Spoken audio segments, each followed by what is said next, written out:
உங்ககிட்ட கர்த்தர் பேசலைன்னா இந்த உலகத்தில் ஒருத்த மூலமாகவும் கர்த்தர் உங்களோடு பேச போகிறதே கிடையாது. பேச வேண்டியவர்களோடு தான் பேசணும். சிலருக்கு என்னன்னாலும் சரி, அவங்களுக்குன்னு ஒரு ஆஸ்தான ஜோதிடர் போல சில ஊழியக்காரங்க இருப்பாங்க. எடுத்த உடனே அவங்களுக்கு தான் ஃபோன் பண்ணுவாங்க. இவங்க போய் உட்கார மாட்டாங்க, இவங்க போய் ஜெபிக்க மாட்டாங்க. அவங்க 2 வார்த்தை சொல்லி 2 வசனத்தை சொல்லி வெளிப்பாடுன்னு சொல்லி கொஞ்சம் ஜெபம் பண்ண உடனே இவங்களுக்கு பரம திருப்தியாக இருக்கும். அதுதான் தேவனை விட்டு முகத்தை திருப்புகிறது என்று வாசிக்கிறோம். அவன் ஜெபத்துக்கு பதில் கொடாதது போல தான் இருந்தது. உடனே அவன் ஓடலை, ஏன் என் ஜெபத்துக்கு கொடுக்கலன்னு தொடர்ந்து அவரிடத்துல போராடி அவரை விட்டு இவன் திரும்பல, தேவனை தன் பக்கமாய் திருப்பினான் என்று பார்க்க. நீங்க யாராகிலும் கர்த்தருக்கு முதுக காட்டுறீங்களா? இந்த கால வேளையில் ஆராய்ஞ்சு பாரு, ஏதாகிலும் என் தேவனுக்கு முதுக காட்டி இருக்கிறேனா அப்படின்னு யோசித்து பாருங்க. ஊழியக்காரங்க சொல்லும் போது, தேவன் சொல்லும் போது கேட்டிருக்கலாம்ல. சிலருக்கு தான் மன கடினம், நேர் எதிரான முடிவை எடுப்பார்கள். எடுத்தது நிமித்தமாகத்தான் ஆலயம் பூட்டப்பட்டது.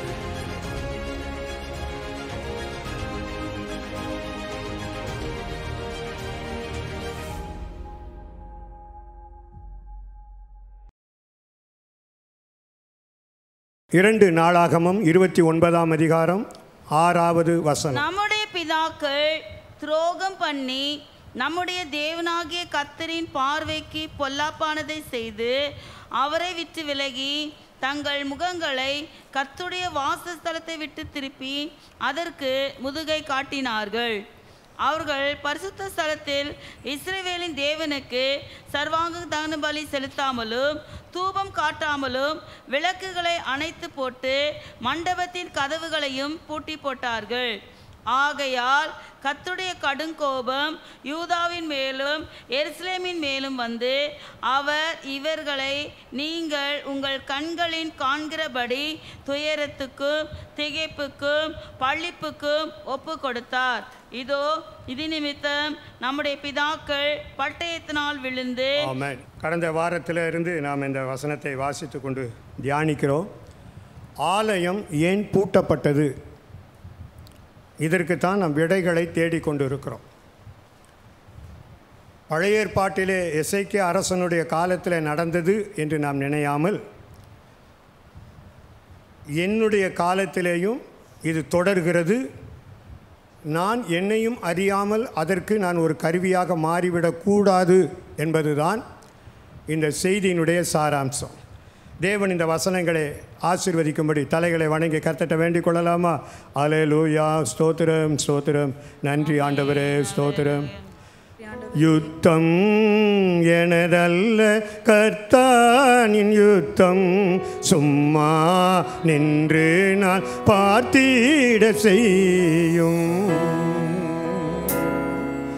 யுத்தம் எனதல்ல கர்த்தானின் யுத்தம், சும்மா நின்று நான் பார்த்திட செய்யும். சத்துரு வெள்ளம் போல் எழும்பிடு வேளை கர்த்தரின் ஆவி கொடியேற்று வீரே. சத்துரு வெள்ளம் போல் எழும்பிடு வேளை கர்த்தரின் ஆவி கொடியேற்று வீரே. எங்கள் நாமூலம் பேசும் இயேசுவே, எங்களை இரத்தத்தில் வைத்திடு ஆமென். எங்கள் நாமூலம் பேசும் இயேசுவே, எந்தனை இரத்தத்தில் வைத்திடும் ஆமென். பேசுங்க ஆண்டவரே, மறைப்பொருட்களை குறித்து எங்களோடு பேசும். இயேசுவின் நாமத்தில் பிதாவே, ஆமென். ஆலயம் ஏன் பூட்டப்பட்டது? துரோகம் பண்ணினவர்கள், கர்த்தருடைய பார்வைக்கு பொல்லாப்பானதை அந்த ஜனங்கள் செய்தார்கள். அவருக்கு பொல்லாப்பானதை செய்தது மாத்திரமல்ல, அவரை விட்டு விலகினார்கள். அடுத்ததாக கர்த்தருடைய வாசஸ்தலங்களை விட்டு தங்கள் முகங்களை திருப்பினார்கள் என்று வாசித்தோம். இதைத்தான் போன வாரத்தில் நாம் பார்த்தோம். ஏன் ஆண்டவரை விட்டு திரும்பினாங்க? இந்த ஆண்டவரால் எனக்கு எந்த நன்மையும் கிடையாது, இவர் எனக்கு எந்த உதவியும் செய்யவில்லை, இவரால் எனக்கு பைசாவுக்கு கூட பிரயோஜனம் இல்லை, நான் ஏன் இவரை போய் சேவிக்கணும் என்று நினைத்து அன்றைக்கு இருந்த ஜனங்கள் விலகினார்கள். ஏன் ஆண்டவர் அவர்களுக்கு ஒன்றுமே செய்யலை? ஏன் அவர்களுக்கு அமைதியாக விட்டுட்டாரு? வானம் பூமி ஒழிந்தாலும் என் வார்த்தை ஒழியாது, ஒரு தாய் தன் குழந்தைய மறந்தாலும் நான் உன்னை மறக்க மாட்டேன், இப்படியெல்லாம் வாக்கு பண்ணின கர்த்தர் எதுக்காக யூத ஜனங்களை கைவிட்டார் என்று கேட்டால், நாம் அந்த 2 நாளாகமம் 28 வாசிக்கும்போது அந்த ராஜா அவன் அரசாட்சிக்கு வந்த உடனே ஆண்டவரை கைவிட்டுட்டான். ஆண்டவருடைய வழியில் நடக்கலை. அன்றைக்கு தன்னை சூழ்ந்திருந்த உலக மக்களைப் போல தான் அவன் வாழ்ந்தான். தன்னை சூழ்ந்திருக்கிற அரசர்கள், அவருடைய கலாச்சாரங்கள், அவருடைய தெய்வ வணக்கங்கள், அவங்க என்ன நம்பிக்கைகளோ அதை பின்பற்றினான். ஆகையினால தான் ஆண்டவர் அவனுக்கு எதையுமே செய்யலை. அவன் செய்கிற ஒவ்வொன்றும் அவனுடைய ராஜ்யத்திற்கு கேடாகவே முடிந்தது. இதுக்கு எல்லாவற்றிற்கும் முத்தாய்ப்பாக அவன் என்ன செஞ்சான்? கடைசியில் சீரியா தேசத்து ராஜாவோடு சண்டை போட்டான், தோற்று போயிட்டான். தோற்ற உடனே அவன் சொல்கிறான், சீரியா தேசத்தினுடைய தமஸ்குவின் தெய்வங்கள் அந்த ராஜாவுக்கு துணை செய்கிறாங்க, என் தெய்வம் எனக்கு துணை செய்யலை, ஆகினால் அந்த தெய்வத்தை தான் நான் இனி பின்பற்றுவேன் என்று சொல்லி அங்கிருந்து அந்த தெய்வத்தை இறக்குமதி செய்து தன்னுடைய ஆலயத்தில் கொண்டு வந்து அதற்கு வெளியில் எல்லா இடத்துலையும் வைத்து விட்டு தேவனுக்குரிய ஆலயத்தை பூட்டிட்டான், முகத்தை திருப்பிட்டான். தேவனுக்கு நேராக அவன் எதையும் பார்க்கலை. ஆண்டவர் இதையெல்லாம் பார்த்து தான் கடுமையான கோபம் கொண்டார் என்று பார்க்கிறோம். இப்போ ஆலயம் ஏன் பூட்டப்பட்டது, யாரால் பூட்டப்பட்டது, எந்த சூழ்நிலையில் பூட்டப்பட்டது என்று நமக்கு தெரிகிறது. அவன் தேவனை தேடவில்லை, ஆகையினால தேவன் அவனுக்கு எதையும் செய்யலை. தேவன் எனக்கு எதையுமே செய்யலைன்னு சொல்லி அவருக்கு விரோதமாக செயல்பட்டான். இன்றைக்கி நிறைய நேரம் நாம் இந்த தவறை நாம் செய்கிறோம். ஆண்டவர் எனக்கு ஒன்றுமே செய்ய மாட்டேன்றார், தேவன் என்னை கைவிட்டுட்டார், என் ஜெபத்துக்கு பதில் கொடுக்குற. என்ன செஞ்சார் எனக்கு ஆண்டவர்? நான் ஜெபம் பண்ணதெல்லாம் வேஸ்ட்டாக போயிடுச்சு, ஆலயத்திற்கு அலைந்து திரிந்ததெல்லாம் வேஸ்ட்டாக போய்விட்டது, உபவாசம் இருந்தேன், கண் விழித்தேன், அதை செஞ்சேன், இதை செஞ்சேன், எல்லாம் போயிடுச்சு, எனக்கு ஒன்றுமே அவர் செய்யலையே என்று நாம் அவரை குற்றப்படுத்துகிறோம். ஆனால் தேவன் நீதி உள்ளவர், அவர் ஒரு நாளும் அநியாயம் அக்கிரமம் செய்கிறவர் அல்ல. ஆனால் சவுல் இந்த குற்றச்சாட்டை வைத்தான், தேவனும் என்னை கைவிட்டார் என்று சொன்னான். அதற்கு காரணம் தேவன் அவனோடு இல்லை, எப்போவோ விலகிட்டார். என்றைக்கு அவன் சாமுவேல் செய்ய வேண்டிய வேலையை அவன் செய்தானோ அன்றைக்கே வருத்தப்பட்டார். என்றைக்கு அமலேக்கியரை அழித்து விடு என்று சொன்னாரோ இவன் அழிக்காமல் விட்டு விட்டானோ அன்றைக்கே வெளியேறி விட்டார் ஆண்டவர். இனி உனக்கு எனக்கு என்ன, நீ ராஜ்யத்தில் உட்காந்துக்கோ, ராஜாவாக இருந்துக்கோ, என் இறக்கம் உன்னை தள்ளலை, உன் காலை வரைக்கும் ராஜாவாக இருந்து தொலை அப்படின்னு விட்டுட்டு போயிட்டார் ஆண்டவர். தேவன் கூடவே இல்லை. தேவன் இல்லாமலேயே அவன் 40 வருஷம் ஆட்சி செய்கிறான். தேவன் இல்லாமலேயே அவன் ராஜாவாக இருக்கிறான். அந்த 40 வருஷமும் அவன் தேவனை தேடலை, தேவ மனிதனாகிய தாவீதை தேடினான். அவனை கொலை செய்யணுங்கிறதா அனுதினமும் அவனுடைய எண்ணமாகவே இருந்தது என்று வேதத்திலே வாசிக்கிறோம். இப்போது கடைசி நாட்களில் ஒரு பெரிய யுத்தம் வந்தபோது தேவன்கிட்ட போகிறான், அவர் தான் இல்லையே, பேசவே இல்லை. விசாரிக்கிறான், பேசலை. உடனே சொல்கிறான், நான் போய் குறி சொல்கிற ஒரு பெண்ணை போய் பார்த்துக்கிறேன்.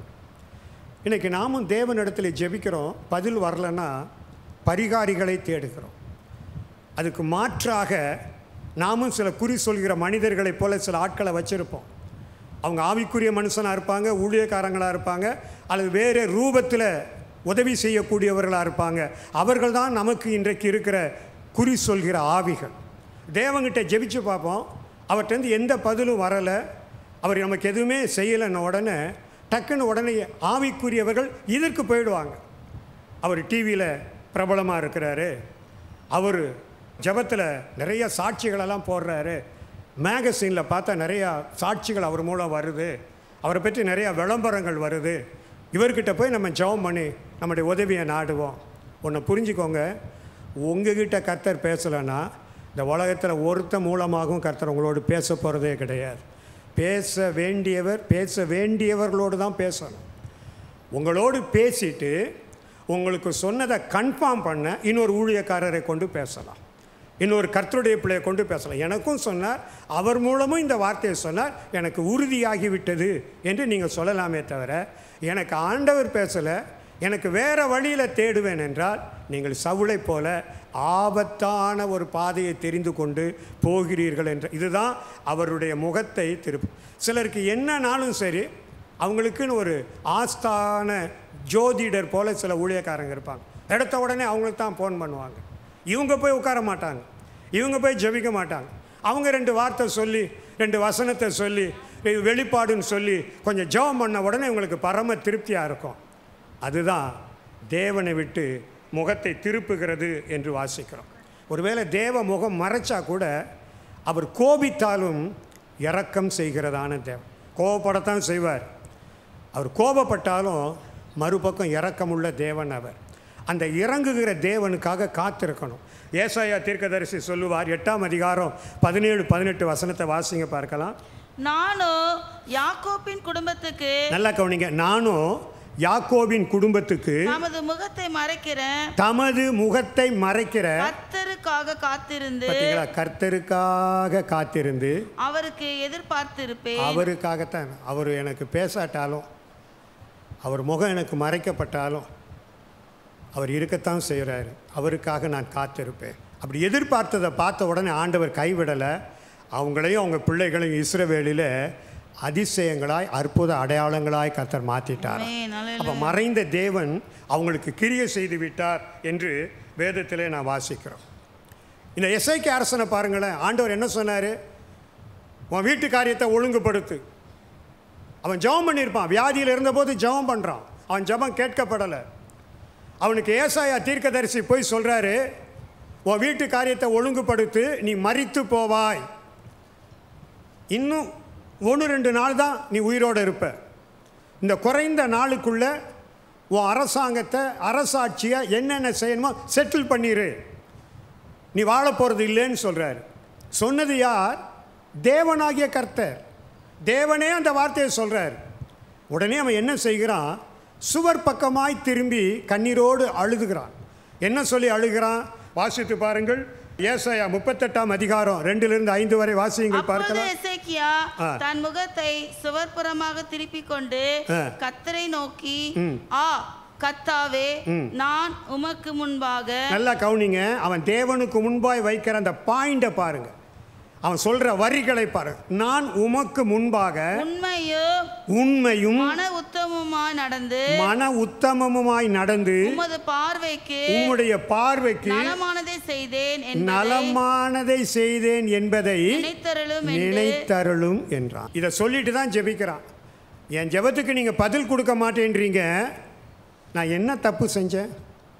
நான் உமக்கு முன்பாக மன உண்மையும் உத்தமமும் உம்முடைய பார்வைக்கு செவ்வையானதை எதனா ஒன்று தப்பாக செஞ்சுருந்தேன்னா நீங்கள் என் ஜெபத்துக்கு பதில் கொடுக்க வேண்டாம், நான் செத்து போயிடுறேன். நீங்கள் ஒன்றுமே எனக்கு இரக்கம் காட்ட வேண்டாம். எனக்கு ஜெபத்துக்கு பதில் கொடுக்காததற்கான காரணம் என்ன? நான் உத்தமமாக நடந்தது தப்பா? மன உண்மையாய் நடந்தது தப்பா? உம்முடைய பார்வைக்கு நான் பிரியமாய் செவ்வையாய் நடந்தது தப்பா? ஏன் ஜெபத்துக்கு பதில் கொடுக்காம எனக்கு இப்படிப்பட்ட ஒரு நிலையை கொண்டு வருகிறீரே? சுவர் பக்கமாய் திரும்பி உம்முடைய பார்வைக்கு, அந்த வார்த்தை எவ்வளவு வலிமையானது என்று யோசித்துப்பார். உம்முடைய பார்வைக்கு என் முகத்தை உங்களை விட்டு நான் திருப்பல ஆண்டவரே. என் தகப்பன் உங்களை விட்டு திருப்பி ஆலயத்தை மூடினான், ஆனால் என் முகம் உங்களைத்தான் பார்த்தது. உம்முடைய பார்வைக்கு செவ்வையானதை பிரியமானதை செய்தது. ஏன் ஜெபத்துக்கு நீங்கள் பதில் கொடுக்காம என்னை தள்ளுறீங்களே? இதை கேட்ட உடனே தான் ஆண்டவர் பதில் பேச முடியல. நம்ம சொல்கிற ஒவ்வொரு வார்த்தை உண்மை தானே, அதில் எதுவுமே மாற்று கருத்து இல்லவே இல்லையே. அப்போ நான் உண்மை உத்தமமாக நடந்தேன்னு சொல்கிறானே, அவன் எதை சொல்கிறான்? எதை ஆதாரமாக கொண்டு தேவனிடத்தில் வழக்காடுகிறான்? வாசித்து பாருங்க. 2 நாளாகமும் 31ஆம் அதிகாரம் 20-21. இந்த பிரகாரமாக எசேக்கியா யூதாவெங்கும் நடப்பித்து தன் தேவனாகிய கர்த்தருக்கு முன்பாக பாருங்க, இந்த பிரகாரம் அதுக்கு என்ன நடந்தது 2 அதிகாரத்தில் அவன் என்ன செஞ்சான் இருக்கு. நீங்கள் உண்மையிலே அதை நல்லா படிக்கணும், விசுவாசிகள் படிக்கணும். லாக்டவுனுக்கு அப்புறம் கதவை திறந்துட்டு அவன் என்ன பண்ணுனா, சீர்திருத்தம் என்ன பண்ணுனா, அதையெல்லாம் விசுவாசிகள் படித்து பார்த்து மெடிடேட் பண்ணி நீங்கள் அந்த செயல்களை கிரியைகளை கர்த்தருக்கு முன்பாக செய்யுங்க. அதைத்தான் வேதம் சொல்கிறது. இந்த பிரகாரமாக எசேக்கியா யூதாவெங்கும் நடப்பித்து தன் தேவனாகிய கர்த்தருக்கு முன்பாக நன்மையும் செம்மையும் உண்மையானதை செய்தான். பார்த்தீங்களா, அவன் சொன்ன வார்த்தை இங்கே அப்படியே சொல்ல, செவ்வையும் நன்மையும் உண்மையானதையும் அவன் செய்தான். அவன் தேவனுடைய ஆலயத்தின் வேலையிலும் தன் தேவனை தேடும்படிக்கு நியாயப்பிரமாணத்திற்கும் கற்பனைக்கும் அடுத்த காரியத்திலும் என்ன செய்ய தொடங்கினானோ, என்ன செய்ய கர்த்தருக்காக எதை செய்யணும்னு தொடங்கினானோ அதையெல்லாம் முழு இருதயத்தோடும் செய்து பெற்றான். அதுல மன நிறைவு அடைந்தான். அவன் என்ன செஞ்சானோ கட்டாயத்தினால செய்யலை. சிலர் கட்டாயத்தினால செய்வாங்க. வாங்க சர்ச்சுக்கு போகலாங்க, ஆன்லைனில் தான் அவர் போடுறாருல, அப்புறம் என்னத்துக்கு சர்ச்சுக்கு, என்னதான் இருந்தாலும் நேரடியாக பார்த்து ஆராதிக்கிற மாதிரி இருக்குமா, வாங்க. ஒருவேளை மனைவியாகிய சகோதரி கட்டாயப்படுத்தி இருப்பா, அதனால் யாரோ ஒரு சிலர் இங்கே வந்திருப்பீங்க. உங்களுக்கு இந்த ஆராதனை பங்கு பெறணும்னு இஷ்டம் கிடையாது, ஆராதனை வேணும், அது இங்கே வந்து தானா, வீட்டில் உட்காந்துக்கிட்டே ஆராதிச்சுட்டு போகலாமே, முடிஞ்சிருமே. ஒரு பக்கம் கையில் காஃபி குடிச்சிக்கிட்டே ஒரு பக்கம் செல்ஃபோனில் வர்ற ஆராதனையை பார்த்து ரசிக்கலாமே. எத்தனை பேர் அப்படி இருந்திருப்பீங்களோ எனக்கு தெரியாது. இந்த இடத்துலையும் ஒரு சிலர் யாரோ ஒருவருடைய கட்டாயத்து நிமித்தம் இந்த ஆராதனையில் உட்கார்ந்துருக்கலாம். ஆனால் தேவனுடைய ஆலயத்திற்கு அடுத்தது, தேவனுடைய பிரமாணங்கள் வார்த்தைக்கு அடுத்த விஷயத்தில் எதை செய்ய இந்த வாலிபனாகிய எசேக்கியா தொடங்கினானோ அதை முழு இருதயத்தோடு 100க்கு 100. ஆனால் அவங்க அப்போ 100க்கு 100 கர்த்தருக்கு விரோதமாக இருந்தான். அவன் வயிற்றில் பிறந்தவன், அவன் வழியில் வந்தவன் 100க்கு 100 கர்த்தருக்கு பிரியமாக பார்வைக்கு செவ்வையானதாக செய்து சித்தி பெற்றான், வெற்றி அடைந்தான். இப்போ அதைத்தான் சொல்கிறான். பூட்டின ஆலயத்தை நான் திறந்தது தப்பா, நின்று போன பலிகளை நடத்தினது தப்பா, ஓடிப்போன ஊழியக்காரங்களை அழைச்சி கொண்டு வந்தது தவறா, நிறுத்தப்பட்ட திருவிருந்த அந்த பஸ்காவை திரும்பவும் ஆசரித்தேனே அது தவறா, இரவும் பகலும் பலி நடக்கணும்னு சொல்லி நானும் என்னுடைய மூப்பர்களும் பிரபுக்களும் காணிக்கைகளை கொடுத்தோமே அது தப்பா, எதுக்காக என்ன இந்த சின்ன வயசில் சாக கொடுக்குறீங்க? அப்படி என்ன எனக்கு வயசாயிருச்சு? அதை நீங்கள் நினச்சி பாருங்கள். ஏன் என் ஜெபத்துக்கு பதில் கொடுக்கலை? ஆண்டவரால் பதில் சொல்ல முடியவில்லை. உடனே ஏசாயிட்ட சொன்ன, திரும்பிப்போ. அவன் கேட்குற ஒவ்வொரு கேள்விக்கு என்னால் விடை சொல்ல முடியவில்லை. ஏசாயா, ஓடிப்போ என்னுடைய மகனுக்கு சொல், உனக்கு கொஞ்சம் நாட்கள் தான் இருந்தது, அந்த நாட்களோடு வருஷங்களை கூட்டுகிறேன் நான். அல்லேலூயா. அதற்கு பின்பு ஒரு சாதாரண ஒரு அத்திப்பழத்தில் செய்யப்பட்ட ஒரு சின்ன லேகியம் தீர்க்க முடியாத வியாதியை தீர்த்து அவனுக்கு சுகத்தை கொடுத்தது. அடுத்த 15 ஆண்டுகள் அசைக்க முடியாத சக்தியாக அவன் அந்த ராஜ்யத்தில் உட்கார்ந்திருந்தான் என்று வேதவசனம் சொல்கிறார். ஆண்டவர் அவன் ஜெபத்துக்கு பதில் கொடாதது போல தான் இருந்தது. உடனே அவன் ஓடலை, ஏன் என் ஜெபத்துக்கு கொடுக்கலைன்னு தொடர்ந்து அவரிடத்தில் போராடி அவரை விட்டு இவன் திரும்பலை, தேவனை தன் பக்கமாய் திருப்பினான் என்று பார்க்கிறோம். இதைத்தான் என் முற்பிதாக்களெல்லாம் உங்களுடைய வாசஸ்தலத்தை விட்டு முகத்தை திருப்பிட்டாங்க. ஆண்டவரே, முகத்தை திருப்பிட்டாங்க. எனக்கு அன்பான தேவனுடைய பிள்ளைகளை, இந்த காலை நேரத்தில் முழு இருதயத்தோடு அவர் பக்கம் இருக்கிறீங்களா? நேற்று ஒரு சகோதரி இப்படி சொன்னாங்க, லாக்டவுன் நடந்து முடிஞ்ச அப்புறம் கிறிஸ்தவங்கெல்லாம் கொஞ்சம் ஆவிக்குரிய வாழ்க்கையில் மாறியிருப்பாங்கன்னு பார்த்தா நிறைய பேர் முன்னை விட மோசமான நிலைமைக்கு போயிட்டாங்க அப்படின்னு ஒரு சகோதரி சொன்னார். கிறிஸ்தவர்களை சொன்னார். ஏன்னா 6 மாதம் நல்லா சாப்பிட்டுட்டு ஓய்வெடுத்து வீட்டுக்குள்ளேயே உட்காந்து சொகுசாக கர்த்தரை ஆராதிச்சிட்டோம் இல்லையா? அதனால் ஒரு ஆவிக்குரிய ஒரு மெத்தனமான போக்கும் ஒரு ஆவிக்குரிய பின்மாற்றம் நிறைய பெற்றேன். ஆனால் ஒரு சில லாக்டவுன் நாட்களை தேவங்கிட்ட ரொம்ப நெருங்க வேதத்தை நிறையா வாசித்து. இன்னொரு சகோதரி சொன்னாங்க, என் கணவருக்கு பைபிளில் இந்த வசனம் எங்கே இருக்குது, அது எங்கே இருக்குன்னு 66 புஸ்தகத்தில் இது எங்கே இருக்குன்னே தெரியாது. குடும்ப ஜெபத்தில் கூட ஜெபம் பண்ண சொன்னால் என்னத்தையாவது தப்பாக ஜெபம் பண்ணிக்கிட்டு தான் இருப்பார். ஆனால் இப்போது 66 புஸ்தகம் எங்கெங்கே இருக்குதுன்னு கரெக்டாக எடுக்கிறாரு. ஒரு வசனத்தை சொன்னால் உடனே புரட்டி எடுக்கிறாரு. ஒரு குறிப்பை சொன்னால் ஜெபிக்க ஆரம்பிச்சிட்டாரு. யாருக்கு நல்லது நடந்ததோ இல்லையோ, என் வீட்டுக்கு இந்த லாக்டவுன் நாட்களால் என் கணவன் கர்த்தருக்குள்ளே கொஞ்சம் விசுவாசத்தில் பலப்பட்டிருக்கிறாரு. அது எனக்கு ஒரு பெரிய சந்தோஷம் என்று சொல்லி அவர்கள் மகிழ்ச்சி அடைந்தார். ஒரு சிலர் சந்தோஷப்படுறாங்க, ஒரு சிலர் மெத்தனை போக்குக்குள்ளே போயிட்டாங்க. நீங்கள் யாராக இருக்கிறீங்கன்னு யோசித்து பாருங்கள். 2 மாதத்துக்கு முன்னாடி ஒரு ஊழியக்காட்ட நான் விதமாக சொன்னேன், இந்த லாக்டவுனுக்கு அப்புறம்தான் சபையில் உண்மையான விசுவாசினா யார், போலியாய் விசுவாசியாய் முகமுடி போட்டவங்க யாருன்னு தெரியும் அப்படின்னு 2 மாதத்துக்கு முன்னால் ஒரு ஊழியக்காட்ட நான் பேசும்போது சொன்னேன்.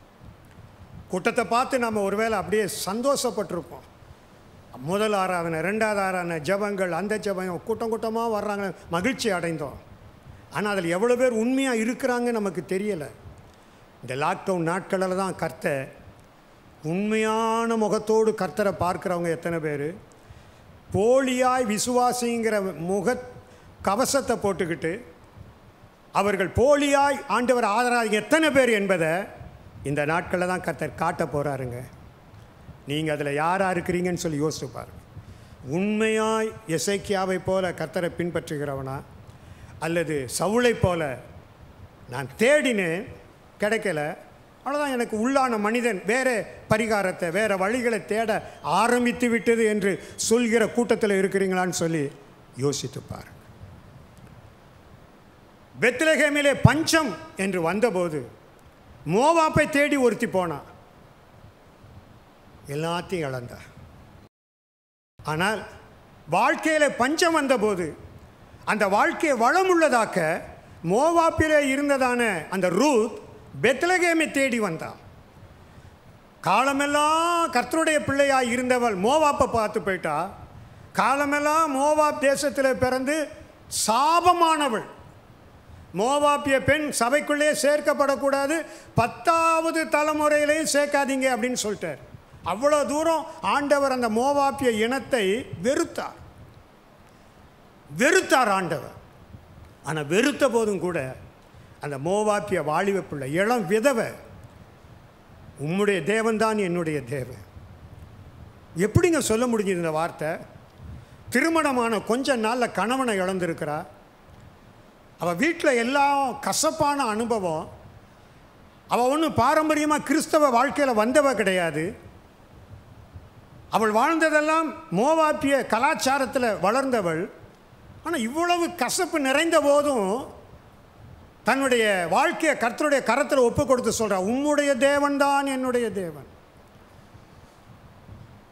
உம்முடைய தேசம்தான் என்னுடைய தேசம், உம்முடைய ஜனம்தான் என்னுடைய ஜனம். நீர் எங்கே இருக்கிறீரோ அங்கே நான் இருப்பேன். எங்கே நீர் மரித்து அடக்கம் செய்யப்படுகிறீரோ அங்கே தான் என் பணமும் அடக்கம் செய்யப்படும். அதை தவிர எதுவுமே என்னை பிரிக்கக்கூடாது. எப்படி அவளுக்கு அந்த இது வந்தது? தனக்கும் நகோமி மிகப்பெரிய ஆவிக்குரியவளாக இல்லையே, அவளே சத்தியத்தை விட்டு ஓடினவள் தானே. இப்போ எப்படி அவள் தன்னுடைய வாழ்க்கையை கட்டமைத்து இருக்கிறாள் பாரு, எவ்வளோ தன்னுடைய விசுவாசத்தை பெருக்கி இருக்கிறா பாரு. அதைத்தான் ஆண்டவர் பார்த்தார். இந்த பொண்ணு சபைக்குள்ளேயே வரக்கூடாதுன்னு எந்த தேவன் சொன்னாரோ அதே தேவன் அந்த பொண்ணு வயிற்றில் தான், அவளுடைய வம்சத்தில் தான் இயேசுநாதரை பிறக்க வச்சு அந்த ரூத்தை கனப்படுத்தி காட்டுகிறார் என்று வேதத்தில் வாசிக்கிறோம். அப்போ ஆண்டவருக்கு எவ்வளோ வைராக்கியம் இருக்கு பாரு. முகத்தை மறைச்ச உடனே ஓடலாவா, தேடினாள். ஆண்டவருடைய முகத்தை விட்டு திரும்பலை. இன்னைக்கு கர்த்தர் உங்களுக்கும் இந்த வார்த்தைகளை கொடுத்து பேசுவாராக. அல்லேலூயா, அல்லேலூயா, அல்லேலூயா. கர்த்தருடைய நாமத்திற்கு ஸ்தோத்திரம். இன்னொரு குறிப்பை நாம் பார்ப்போம். எடுங்க பார்க்கலாம். அதே 29ஆம் அதிகாரம் 6ஆம் வசனத்தில், நம்முடைய பிதாக்கள் துரோகம் பண்ணி நம்முடைய தேவனாகிய கர்த்தரின் பார்வைக்கு பொல்லாப்பானதை செய்து அவரை விட்டு விலகி தங்கள் முகங்களை கர்த்தருடைய வாசஸ்தலத்தை விட்டு திருப்பி அதுக்கு முதுகை காட்டினார்கள். அடுத்த ஸ்டெப், 5வது காரியம் அது. 9 விஷயம் இவங்க செஞ்சாங்கன்னு எசேக்கியா சொல்வார். அதில் 5வது காரியம், அவரை விட்டு முகத்தை திருப்பினார்கள். 2வது என்ன செஞ்சாங்களா தெரியுமா? முதுகை காட்டினார்கள். என்ன கவனிங்க, முதுகை காட்டுதல் என்றால் அதனுடைய ஆவிக்குரிய அர்த்தம் என்னன்னா, தேவனுடைய காரியத்திற்கு நேர் எதிரே செயல்படுவது. நம்ம தமிழில் சொல்லுவாங்க, ஏட்டிக்கு பூட்டின்னு சொல்லுவாங்க பாருங்கள், கேட்டிருக்கீங்களா? அரசியலில் பார்த்தீங்கன்னா, நாங்கள் இதை எதிர்த்து உண்ணாவிரதம் இருக்க போகிறோம் அப்படின்னு இவங்க சொல்லுவாங்க. உடனே அதுக்கு எதிரில் இருக்க என்ன சொல்கிறோம், நாங்கள் அதை ஆதரித்து உண்ணும் விரதம் இருக்க போகிறோம், உண்ணும் போராட்டம் நடத்த போகிறோம். இவன் எதிர பட்னியாக கிடந்து விரதம் இருப்பான். அதுக்கு எதிரில் உட்காந்துக்கிட்டு இவன் என்ன பண்ணுவான் தெரியுமா? நல்லா சமைச்சு சாப்பிட்டுக்கிட்டு அதை ஆதரிக்கிறோம்பா. ஏட்டிக்கு பூட்டியாக செய்வாங்க. இது அரசியலில் பார்த்துருப்போம். இவன் ஒன்று சொன்னால் அவன் ஒன்று செய்வான். இவன் இது வேணாம் போடான்னா அவன் அது வேணாம் போடான்னுக்கிட்டு இருப்பான். அவன் அதுக்கு எதிராக ஒன்று சொல்லுவாங்க. இதான் நேர் எதிரே எடுக்கிறதான ஒரு நடவடிக்கை. இங்கேயும் முதுகை காட்டி விலகிறது வேற, பார்த்துட்டு விலகலை, பிடிக்கலை, போயிடுறது வேற. ஆனால் பிடிக்க போகாமல் அதுக்கு நேர் எதிர ஒரு நடவடிக்கை எடுக்கிறாங்க பாருங்க, அதுதான் முதுகை காட்டுகிற ஒரு அனுபவம். நீங்கள் யாராகிலும் கர்த்தருக்கு முதுகை காட்டுறீங்களா? இந்த கால வேளையில் ஆராய்ஞ்சு பாரு, நான் ஏதாகிலும் என் தேவனுக்கு முதுகை காட்டி இருக்கிறேனா அப்படின்னு யோசித்து பாருங்க. முதுகை காட்டுறது என்ன? ஒரு சம்பவத்தை சொல்கிறேன். பிலேயாம் என்கிறவன் இஸ்ரவேல் ஜனத்தை சபித்தால் மோவாப் ராஜா காணிக்க கொடுப்பாரு அப்படின்னு சொல்லி இந்த மனுஷன், குறி சொல்கிறவன், நிமித்தம் பார்க்கிறவன், தீர்க்கதரிசி என்ற போர்வையில் இருக்கிறவன் இஸ்ரவேல் ஜனங்களை சபிக்க போவான். அப்பொழுது ஆண்டவர் சொல்வார், நீ இவர்களை சபிக்கக்கூடாது, இவர்களை ஆசீர்வதிப்பதே எனக்கு பிரியம். இந்த ஜனங்கள் ஆசீர்வாதமாக இருக்கிறதா என்னுடைய நோக்கம், என்னுடைய திட்டம். இவங்களை நீ சபிக்கக்கூடாது அப்படின்னு சொல்லிடுவார். அவரை சபிக்கிறதுக்காக, ஏன்னா காணிக்கை நிறைய கிடைக்குது, அவங்கள சபிக்கிறதுக்காக பல ரூபங்களை ட்ரை பண்ணி பார்ப்பா. ஒவ்வொரு இடத்துலையும் ஆண்டவர் சபிக்க விடவே மாட்டார். ஏன்னா இவங்க ஏன் ஜனங்க. இப்போ பிலேயாமுக்கு ஒன்று தெரிஞ்சு போச்சு, தேவன் இந்த ஜனங்களுக்குள்ளே இருக்கிறார். இந்த ஜனங்களை சபிக்க முடியவே முடியாது. துஷ்ட சிங்கம் போல, பால சிங்கம் போல மடங்கி படுத்து கிடக்கிறார். இந்த கூட்டத்துக்குள்ள ஒரு சிங்கமாக இருக்கிறார். இந்த ஜனங்களை சீண்டுனா அந்த சிங்கம் எந்திரிச்சிரும். அது எந்திரிச்சிட்டா ரத்தம் குடிக்காமல், எலும்பை உடைச்சி போடாமல் அது திரும்ப படுக்காது. ஏன்னா அவ்வளவு பலம் உள்ளது அது. ஆகையினால இந்த ஜனங்களை எப்படித்தான் அடிக்கிறது? அந்த நேரத்தில் அவனுக்கு ஒரு ஐடியா வந்தது. என்ன ஐடியா தெரியுமா? இந்த ஜனங்களை குறித்து தேவன் சொல்லுவார், இவர்கள் எகிப்தை விட்டவர்கள், ஜாதிகளோட கலவாதவர்கள்ங்கிற ரகசியத்தை கண்டுபிடிச்சிட்டான். இவங்க எகிப்துங்கிற உலகத்தை விட்டு வந்தவர்கள், உலக ஜனத்தை போல இல்லை. உலகத்தில் ஒரு கல்யாணம் நடக்குன்னா இவங்க திருமணம் வித்தியாசமாக இருக்கும். இவங்க கிறிஸ்தவங்கிற பேரில் உலகத்தில் இருக்கிற மாதிரிலாம் இவங்க செய்ய மாட்டாங்க. வீடு பிரதிஷ்டைன்னு சொன்னால் உலகத்தில் ஒன்று நடக்கும், இவங்க வீடு பிரதிஷ்டைங்கிற பேரில் ஒரு உலகத்தை உள்ளே கொண்டு வர மாட்டாங்க. நான் ஒரு முறை ஒரு வீடு பிரதிஷ்டைக்கு போனால், ஐயோ அங்கே வீட்டுக்கு நடுவில் ஒரு பெரிய பானையை வச்சு மஞ்சளை பூசி அதுக்கு ஐயர் வந்து ஜெபம் பண்ணி, அந்த இடத்துலையே கைராசிக்கார ஒரு பொண்ணு ஒரு பெரிய பொட்டோட வந்து அவள் அடுப்பை பற்ற வச்சு, கிறிஸ்தவ சபை வீட்டில் நடக்கிற அந்த காரியம் வேதனைப்பட்டேன். பேர் தான் கிறிஸ்தவம், இன்னும் ஜாதியை விட்டு வெளியே வரலை, இன்னும் எகிப்தை விட்டு வெளியே வரலை. அங்கே என்ன நடந்ததோ அப்படியே கிறிஸ்தவத்துக்குள்ளே கொண்டு வந்து அப்படியே நடக்கிற மக்கள் இருக்கிறார்கள். ஆனால் ஏன் இவர்களை சபிக்க முடியவில்லை? ஏன் இவர்கள் சிங்கம் போல இருக்கிறார்கள் என்றால், அவர்கள் எகிப்து என்கிற அந்த உலக கலாச்சாரத்தை விட்டு வெளியே வந்தவர்கள். அந்த வனாந்தரத்தில் நடந்து வந்திருக்கிறாங்க. இந்த வனாந்தரத்தில் வரும்போது சுற்றிலும் எத்தனையோ ஜாதிகளை கடந்து வந்திருக்கிறாங்க. எந்த ஜாதியோடும் மிங்கிள் ஆகலை, அவங்க எந்த ஜாதியோடும் கலந்து விடவில்லை. இந்த ரகசியத்தை ஆண்டவர் சொன்னார், இவன் பிடிச்சிக்கிட்டான் அதை. அப்போ இந்த ஜனத்தை ஜாதிகளோடு கலந்து போக வச்சுட்டா, மிக்ஸ் பண்ணிட்டா, இவங்களை உலகமாக மாற்றிட்டா போதும், இந்த சிங்கமே இவங்களை அடிக்கும். இதுக்கு பாதுகாப்பாக இருக்கிற சிங்கம் இவங்களை அடிக்கும்னு சொல்லி தான் உடனே மோவாப் ராஜாவை கூப்பிட்டு சொன்னான், ஐயோ இங்கே வாயா, உனக்கு நான் ஒரு ஆலோசனை சொல்கிறேன். என்னால் இவங்களை சபிக்க முடியல, ஏன்னா அவங்க நடுவில் கர்த்தர் இருக்கிறார், அவர் ஆசீர்வதிக்கிறார், அவரை ஆசீர்வதிக்க நான் கட்டளை பெற்றேன், அதை நான் திருப்ப முடியாது. ஒன்று செய், உலகத்தை உள்ள கலந்துரு, உன் நாட்டு பெண்களை இவங்களுக்குள்ளே அனுப்பி ரட்சிக்கப்பட்டவனுக்கும் ரட்சிக்கப்படாதவனுக்கும் கொஞ்சம் கல்யாணம் பண்ணவை, 2 பேர் லவ் பண்ணி மேரேஜ் பண்ணவை. கேட்டால் நாங்கள் சீர்திருத்தோம்பாங்க, அவளை ரட்சிப்புக்குள்ளே கொண்டு வந்துடுறோம்பாங்க, என்னத்தையாவது ஒன்று சொல்லுவாங்க. இந்த ஒரு விஷயத்தை மாத்திரம் நீ செஞ்சிட்டேன்னு சொன்னால் அதுக்கப்புறம் நீ பாரு, எனக்கு கொடுக்குற காணிக்கை எனக்கு கொடுன்னு சொல்லி வாங்கிட்டு அவன் போயிட்டான். மோவாப் ராஜாவுக்கு விழிப்பு வந்தது. உடனே தான் தன் தேசத்தில் இருக்கிற அழகான இளம் பெண்களை அந்த கூடாரத்திற்கு அனுப்புனான். அவங்க வனாந்தரத்தில் கூடாரம் அடித்து தங்கி இருக்கிறாங்க. இந்த இளம் பெண்கள் போனார், அவங்கள கூப்பிட்டாங்களாம், எங்கள் வீட்டில் விசேஷம் வாங்க, எங்கள் ஊரில் கோயில் கொடை நடக்கிறது வாங்க, எங்கள் கோயிலில் திருவிழா நடக்குது வாங்க. இது ரொம்ப விமர்சனையாக இருக்கும். நீங்கள் சும்மா அந்த கூடாரத்தை, உங்களுக்கு போர் அடிக்கலை, சும்மா அந்த கூடாரத்தில் போய் அந்த ஆசரிப்பு கூடாரத்தை அவங்களுக்கு நல்லாவா இருக்குது. சபையில் போய் சும்மா கைதட்டி இதான் நல்லா இருக்குது. எங்ககிட்ட வந்து பாரு, கலர்ஃபுல்லாக இருக்கும். சினிமா பாட்டு என்ன, டான்ஸ் என்ன, லைட் மியூசிக் என்ன, பின்னால் கலர் லைட் என்ன, ஐயோ எப்படி இருக்குன்னு தெரியுமா, வந்து பாருங்கள். ஒரு முறை வந்து பார்த்தீங்கன்னா அப்புறம் நீங்கள் விடவே மாட்டீங்க. இந்த பெண்கள் அழைத்த உடனே அன்றைக்கு இருந்த வாலிபர்கள் போனார்கள். இப்போ ஜாதிகளோடு கலவாமல் பிரித்தெடுக்கப்பட்ட அந்த பரிசுத்த ஜாதி சபிக்கப்பட்ட மோவாப் ஜாதியோடு கூட கலந்து விட்டது. அப்பொழுதுதான் ஆண்டவர் கோபப்பட்டு 24,000 பேரை ஒரே நாளிலே கொன்றார் என்று வசனம். 24,000 ஒரே அடியில் கொன்னார். இவங்களை அடிக்கக்கூடாதுன்னு தடுத்த தேவன் இன்னைக்கு விலகிட்டார். ஏன் தெரியுமா, அவங்கள ஆசீர்வதிக்கத்தான் எனக்கு பிரியன்னு சொன்னபோது பிழையாம் நேர் எதிர ஒரு முடிவு எடுக்க முதுக காட்டுறான் பாரு. நீங்கள் ஆசீர்வதிக்க பிரியந்தான், அதுக்கு என்ன செஞ்சால் நீங்கள் கோவப்படுன்னு எனக்கு தெரியும். அது ஆசீர்வாதத்துக்கு எதிரான ஒரு காரியத்தை ஜனங்களுக்கு கற்றுக் கொடுத்துட்டு போயிட்டான். அதனால தான் மீதியானியருக்கும் இவங்களுக்கு யுத்தம் வந்தபோது யுத்த களத்தில் இந்த பிழையாம் நின்றுருக்கிறான். எதுக்கு நின்னானோ தெரியல. ஒருவேளை இவன் நின்னா ஜெயம் கிடைக்கணும், அவனை கூட்டிகிட்டு வந்து நிறுத்தியிருப்பாங்க. பிழையாம் நீ நின்று சொன்ன அப்படியே பூஜை பண்ணிக்கிட்டே இரு, நீ நின்று அப்படியே மந்திரம் பண்ணிக்கிட்டே இரு, நாங்கள் அந்த இஸ்ரவேல் ஜனங்களோட ஜெயிச்சிடறோன்னு சொல்லி மீதியானியரோடு நடந்த யுத்தத்தில் வந்து நின்னாங்க.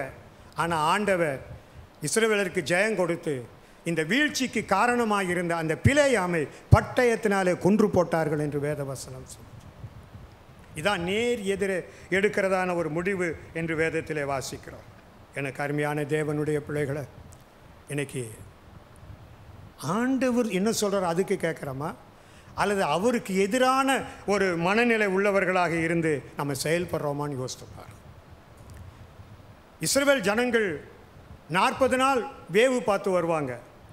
அந்த வேவு பார்த்து வந்துட்டு துர்ச்செய்தியை பரப்பிடுவாங்க. ஆண்டவருக்கு வருத்தம் வந்துருச்சு.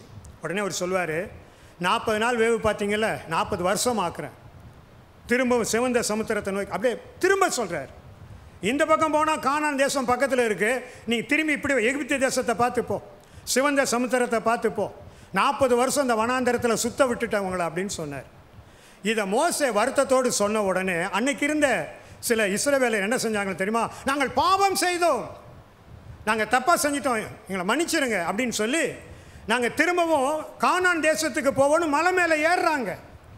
மோசே சொல்கிறான், டேய் போகாதீங்கடா, தேவன் வேண்டான்னு சொல்லிட்டாரு, அவர் சிவந்த சமுத்திரத்தை நோக்கி திரும்பி போக சொல்கிறாரு, நீங்கள் வேண்டான்னு சொன்னால் இல்லை இல்லை நாங்கள் ஏறி போவோம், கானானை பிடிப்போம் அப்படின்னு புறப்பட்டு போனால் அங்கேருந்து அமலேக்கியர் வந்து உதைச்சாங்களா. அந்த ஒரு வசனத்தை வாசிங்க பார்க்கல. என்னாகமும் 14ஆம் அதிகாரம் 25ஆம் வசனத்தை வாசிக்க பார்க்கலாம். அமலேக்கியரும் கானானியரும் பள்ளத்தாக்கிலே குடி இருக்கிறபடியினால் அமலேக்கியரும் கானானியரும் பள்ளத்தாக்கிலே குடியிருக்கிறபடியினால் நாளைக்கு நீங்கள் திரும்பி சிவந்த சமுத்திரத்துக்கு போகிற வழியாய் வனாந்திரத்துக்கு பிரயாணம் பண்ணுங்கள் என்றார். அவர் என்ன சொல்ற பார்த்தீங்களா? நாளைக்கு நீங்கள் சிவந்த சமுத்திரத்திற்கு போகிற வழியாய் நீங்கள் திரும்பி சிவந்த சமுத்திரத்துக்கு, திரும்பி இப்படி போகாதீங்க, இந்த பக்கம் திரும்புங்கன்னு சொல்றார்.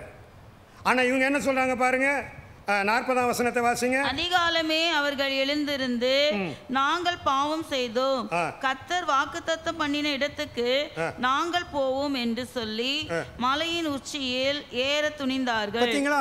துணிச்சலா இறங்க, போகாதீங்க, இப்படி திரும்புங்கன்றாரு தேவன். நாங்கள் தப்பு பண்ணிட்டோம், நாங்கள் அந்த தேசத்தை நாங்கள் போய் எடுத்துக்கிறோம். துணிந்து, அந்த வார்த்தை நல்லா சொல்லப்பட்டிருக்கு பார்த்தீங்களா? ஏற துணிந்தார்கள். கர்த்தர் வாக்குத்தத்தம் பண்ணின இடத்துக்கு நாங்கள் போவோம். ஆண்டவர் இப்படி போன்றாரு, இவன் எதிர போறான். அதுதான் முகத்தை திருப்புகிறது, முதுகை காட்டுகிறது. போவோம் என்றார்கள். அப்போ மோசே சொல்றான், நீங்கள் இப்படி கர்த்தரின் கட்டளை மீறுகிறது என்ன? அது உங்களுக்கு வாய்க்காது. நீங்கள் உங்கள் சத்துருக்களுக்கு முன்பாக முறி அடிக்கப்படாதபடிக்கு ஏறி போகாதிருங்கள், கர்த்தர் உங்கள் நடுவில் இரார். கெஞ்சிரான், ப்ளீஸ் ப்ளீஸ் பிரதர், சொன்னா கேளுங்க, சொன்னா கேளுங்க. கர்த்தர் இப்படி போக சொல்றாரு, நீ எதிர போகாத, கர்த்தர் நம்ம நடுவில் இல்லை. இப்படி போனா கர்த்தர் நம்ம கூட இருப்பாரு. அவருக்கு முதுக காட்டிட்டு இந்த பக்கம் போனா கர்த்தர் இருக்க மாட்டார். ப்ளீஸ் சொன்னா கேளு, புரிஞ்சுக்கோ, ஆத்திரப்படாத, அவசரப்படாத. ஆத்திரக்காரனுக்கு புத்தி மட்டம்னு சொல்லுவாங்க. நீ ஆத்திரத்தினால எடுக்கிற முடிவினால உனக்கு நீ ஆபத்தை தேடிக்கிற. தேவன் காட்டின வழிக்கு வா, அதுக்கு எதிரான ஒரு முடிவை எடுத்துட்டு நீ அழிஞ்சு போகாத. மோசே கெஞ்சுகிறான், மோசே ஆவியிலே போராடுகிறான்.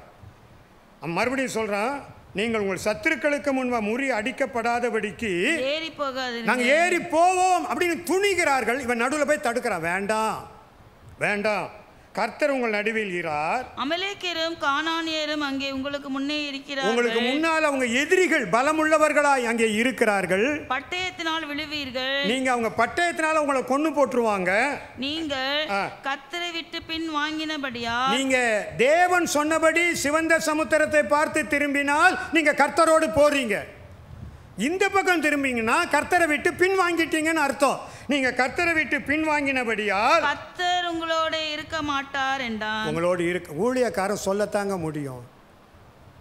விசுவாசிகளுக்கு ஊழியக்காரங்க புத்திமதி சொல்லலாம், கண்டித்து சொல்லலாம், கண்டனம் பண்ணலாம், அதைத்தான் அவங்க செய்ய முடியும். ஆனால் இவங்க கேட்கல. அடுத்த வசனத்தை பாருங்க.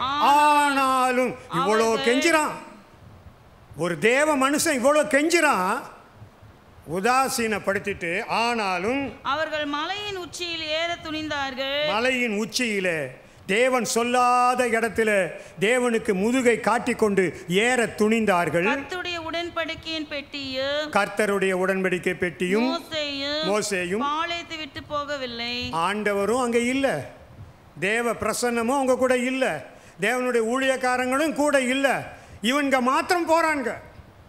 பெரிய கூட்டமாக தாங்க உள்ளத்தில் ஒரு பெருமையாக நினச்சிக்கிட்டு நாங்கள் போய் அதை சுதந்திரித்து கொள்கிறோம், எங்களால் முடியும். மோசே வரலன்னா என்ன, எங்களால் முடியாதா? உடன்படிக்கை பெட்டி இல்லைன்னா எங்களால் முடியாதா? தேவன் இல்லைன்னா எங்களால் முடியாதா? நாங்கள் போய் அதை பிடிச்சு காட்டுறோம் பாருங்க அப்படின்னு சொல்லி யாரும் வரல, ஏற துணிந்தார்கள். அப்பொழுது அமலேக்கியரும் கானானியரும் அந்த மலையிலே இருந்து இறங்கி வந்து, உடனே மலையிலிருந்து இவங்க ஏறதை பார்த்து இந்த குரூப்பை பார்த்து அவங்க இறங்கி வந்து அவர்களை முறியடித்து அவர்களை ஓட ஓட துரத்தினார்கள் என்று சொல்லப்பட்டு இருக்கிறது. எதுக்கு உனக்கு இந்த வெட்கப்பட வேண்டிய சூழ்நிலை? சொல்லும் பொழுது ஊழியக்காரங்க சொல்லும்போது, தேவன் சொல்லும்போது கேட்டிருக்கலாம்ல. சிலருக்கு தான் மன கடினம், நேர் எதிரான முடிவை எடுப்பார்கள். எடுத்தது நிமித்தமாகத்தான் ஆலயம் பூட்டப்பட்டது என்று பார்கள். அதே போல ஆகான்னு ஒருத்தன் யோசுவா காலத்தில் எரிகோவை ஜெயிக்க போகும்போது யோசுவா சொல்லார், இந்த எரிகோவுக்குள்ள இருந்து எதையும் எடுக்காதீங்க, எதெல்லாம் எரிக்க முடியுமோ நெருப்பில் எரிச்சிருங்க. எதெல்லாம் நெருப்பு தாங்குமோ அதை கர்த்தருடைய பொக்கிஷத்தில் சேருங்க. ஆனால் நீங்கள் உங்களுக்குன்னு எதையும் எடுத்துடாதீங்க. எரிகோவில் உள்ளதெல்லாம் சாபம். எல்லாருக்கும் யுத்தம் செய்ய போகிற அந்த 40,000 போர் வீரர்களுக்கு இவன் சொன்னான், யோசுவா சொன்னான். யோசுவாவுக்கு கர்த்தர் சொன்னான், கர்த்தர் சொன்னதை சொன்னான். ஆனால் நடந்தது என்ன தெரியுமா? எரிகோ உடஞ்சிது. அதை சுற்றில் இருக்கிற வீரர்கள் எல்லாரும் எரிகோக்குள்ளே போனாங்க. போன உடனே அங்கே எதெல்லாம் எரிக்கணுமோ எரித்தாங்க, எதெல்லாம் அழிக்கணுமோ அழித்தாங்க, எதெல்லாம் தேவனுடைய பொக்கிஷத்தில் சேர்க்கணுமோ அந்த வீரர்கள் கொண்டு வந்து தேவனுடைய பொக்கிஷத்தில் சேர்த்தாங்க. ஆனால் இவ்வளோ பேர் தேவன் சொன்னபடி செய்ய ஒரே ஒருத்த மாத்திரம் தேவன் சொன்னதற்கு நேரான ஒரு முடிவை எடுத்தான். தேவன் சொன்னதற்கு நேர் எதிரான காரியத்தை செய்ய. அது என்ன தெரியுமா? 50 சேக்கல் எடை உள்ள ஒரு பொன் பாலம், தங்க கட்டி ஒரு வீட்டுக்குள்ளே இருந்திருக்க. ஒரு நாள் ஐஸ்வர்யமுள்ள வீடு போல் இருக்கு. தொழிலதிபராக இருந்திருப்பார், நிறையா வாங்கி வாங்கி சேர்த்து வச்சுருப்பார் போட்டிருக்கு. 50 சேக்கல் உள்ள ஒரு பொன் பாலம், அப்புறம் 500 சேக்கல் உள்ள வெள்ளி கட்டி இருக்குது. அப்புறம் ஈராக் தேசத்தை சார்ந்த, பாபிலோனை சார்ந்த ஒரு சூப்பரான சால்வை, அப்படியே அந்த எம்ப்ராய்டரி பண்ணி சூப்பராக இருக்குது பார்க்க. இந்த மூணையும் பார்த்த உடனே இவனுக்கு மனம் அப்படியே பேதளித்து விட்டது. கர்த்தர் சொன்னதை மறந்தான், யோசுவா சொன்னதை மறந்தான். உடனே இந்த மூணையும் அப்படியே தனக்குன்னு எடுத்துக்கிட்டான். தேவன் சொன்னார், அந்த பாபிலோனிய சால்வையை எரிக்கணும், பொன்னையும் வெள்ளியையும் கர்த்தருடைய பொக்கிஷத்தில் சேர்க்கணும். இந்த 2 நிபந்தனைகள் அவன் முன்னால் நிற்கிது. 2யுமே செய்யாமல் பாபிலோனிய சால்வையும் எடுத்துக்கிட்டான், அதுக்குண்டான எல்லாத்தையும் எடுத்துக்கிட்டான். அதை உள்ளே வச்சுக்கிட்டு தான் வீட்டுக்கு வந்தான். உள்ளே இருந்து எடுத்து காட்டுறான். அவன் மனைவி சொல்கிறாங்க, ரொம்ப சமத்துங்க நீங்கள், உங்களை கணவனாய் நான் அடைந்ததில் என்ன பேர் பெற்றோன்னா எனக்கு தெரியும். இப்படியெல்லாம் அழிச்சிருங்கன்னு யோசுவா சொன்னப்போ கூட சாமத்தியமாக தூக்கிட்டு வந்துட்டீங்களா? உடனே கூடாரத்துக்கு அடியில் மண்ணை தோண்டி அவன் மனைவி அவங்க பிள்ளைங்க எல்லாரும் சேர்ந்து ஒழிச்சு வச்சுட்டாங்களாம். இப்போ ஆயிப்பட்டணத்தில் யுத்தம் செய்ய போனால் ஆண்டவர் தூர விலகிட்டார். சின்ன அந்த பட்டணத்தில் தோற்று போய் 36 பேர் செத்துட்டாங்க. ஜெயிக்க முடியாத அணி, ஜெயிக்க முடியாத ஜனம் என்று இருந்தவங்க ஒரு சின்ன பையன்கிட்ட அடி வாங்குறான். 36 பேர் செத்துட்டாங்க. ஒன்றுமே புரியலை யோசுவா. உடனே வஸ்திரத்தை கிழிச்சிட்டு தேவனுடைய பெட்டிக்கு முன்னால் போய் அழுதான்.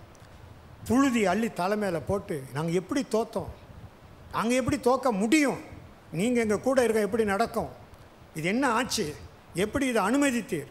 ஆண்டவர் சொன்னார், இடே நான் உன் நடுவில் இல்லை அப்படின்னார். அதிர்ச்சி ஆகிப்போச்சு அவனுக்கு. ஏன் எங்கள் நடுவில் இல்லை? அதான் உன் நடுவில் தான் சாபத்தீடானதை ஒழிச்சு வச்சுருக்கிறாங்க.